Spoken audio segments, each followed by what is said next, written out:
আছেন। বাংলাদেশের মানুষ যেমন সতর্ক আছে, ভবিষ্যতেও ঠিক একইভাবে সতর্ক থাকতে হবে। আমরা বিএনপি, এই সর্বশেষ তৃতীয় পয়েন্ট, আমরা বিএনপি মানুষের কল্যাণে রাজনীতি করি। ডক্টর মঈন খান ক্ষমতার জন্য রাজনীতি করে নাই, কোনদিন করবে না, কোনদিন করবে না। আমি আপনাদের সেবায় আছি মৃত্যুর শেষ দিন পর্যন্ত।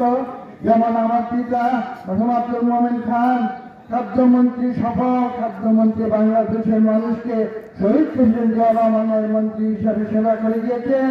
এখানে তিনি সাহিত্য আছেন গাছের নিচে, ঠিক একইভাবে আমি এই দেশের মানুষের সেবা করে দিতে চাই। লোক, সম্পত্তির লোক, টাকা পয়সার লোক মঈন খান হেলায় ছেড়ে ফেলেছে। আমার প্রত্যেকটি নেতা কর্মীর উদ্দেশ্যে আমি বলতে চাই, আপনারা সেই আদর্শে শহীদ প্রেসিডেন্ট জিয়া রহমান যে আদর্শ সৃষ্টি করেছেন, যাকে বিশ্বের নামী, সবচেয়ে দামি নিউজ ম্যাগাজিন, টাইম ম্যাগাজিন বলেছিল যে তৃতীয় বিশ্বে শহীদ প্রেসিডেন্ট জিয়া রহমানের মতো সব নেতা খুঁজে পাওয়া যায়। সেই আদর্শে আমি রাজনীতি করি।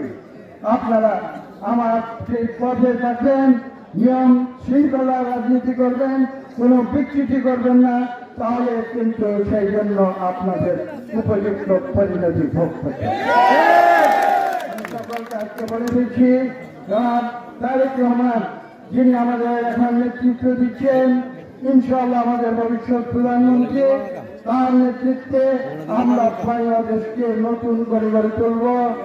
আমরা এই দেশকে বিশ্বের উন্নয়নের পথে পরিচিত করব এবং ইনশাআল্লাহ একটি সম্মানশীল জাতি হিসেবে আমরা নিজেদের আবার প্রতিষ্ঠিত করব। সকলকে ধন্যবাদ। আপনারা শৃঙ্খলার সঙ্গে এই মিটিং শেষ করবেন। এখন আমরা নামাজে যাব।